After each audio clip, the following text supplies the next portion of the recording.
Il existe plusieurs raisons pour lesquelles tu voudrais devenir plus intelligent, ou du moins accroître ton niveau d'intelligence actuel. En France, on pourrait penser qu'il suffit de suivre 5 ans d'école primaire, 4 ans de collège et 3 ans de lycée pour devenir intelligent, du moins selon l'opinion générale. Mais laisse-moi te dire que certaines personnes qui ont un doctorat ne parviennent pas à trouver de travail. J'aimerais te dire que c'est une blague, mais malheureusement c'est pas le cas. Les 3 raisons pour lesquelles tu voudrais devenir intelligent sont assez simples: obtenir de bonnes notes, devenir riche et paraître intelligent, afin d'obtenir le respect des autres, sans pour autant être perçu comme le petit geek hautain qui pète plus haut que son cul, qui sait tout sur tout et qui te remet à ta place à chaque fois que tu parles. Si tu cherches ces 3 points, alors tu es au bon endroit. Je vais te présenter 3 astuces et habitudes à adopter pour paraître et être plus intelligent.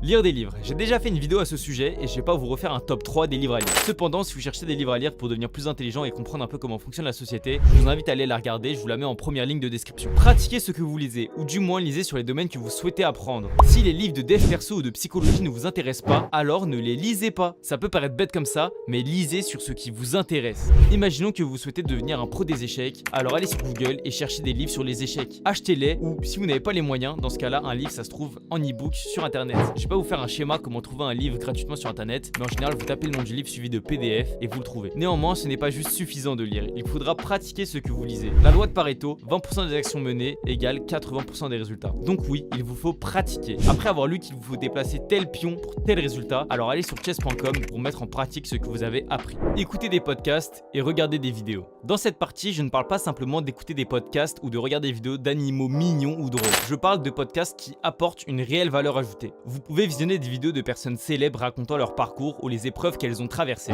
Par exemple, les podcasts de David Goggin ou ceux d'Elon Musk sont très intéressants, je vous invite à aller les voir. Je vous recommande de les écouter activement. Il ne faut pas rester passif devant la vidéo, soyez proactif, prenez des notes par exemple. Cela peut sembler nul, mais prendre des notes vous aidera à mieux mémoriser les informations énoncées. Si tu cherches à devenir plus musclé et à améliorer ta condition physique, je ne peux que te recommander de regarder les vidéos de Sex, Felstar ou encore de Moi c'est Mike. Si tu cherches à accroître tes capacités en maths, alors je peux que te recommander de regarder les vidéos d'Yvan Monka. Et si tu cherches à devenir une meilleure personne, je te recommande les vidéos de Lohan LV ou même celle d'un petit youtubeur qui vient de commencer.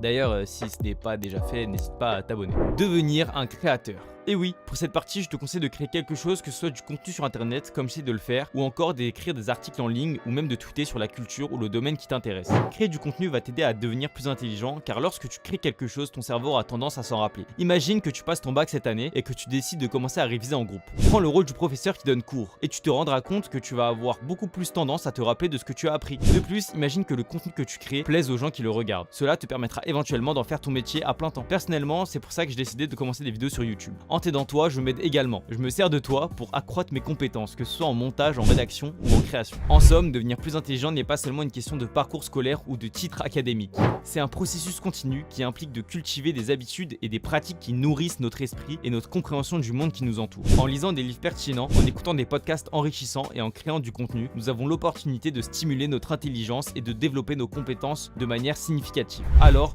engageons-nous à intégrer ces habitudes dans notre quotidien et à poursuivre notre quête vers un esprit plus vif et éclairé. Et n'oubliez pas que chaque petit pas vers l'intelligence compte. Alors, commencez dès aujourd'hui à façonner votre chemin vers un avenir plus brillant et plus intelligent. Salut!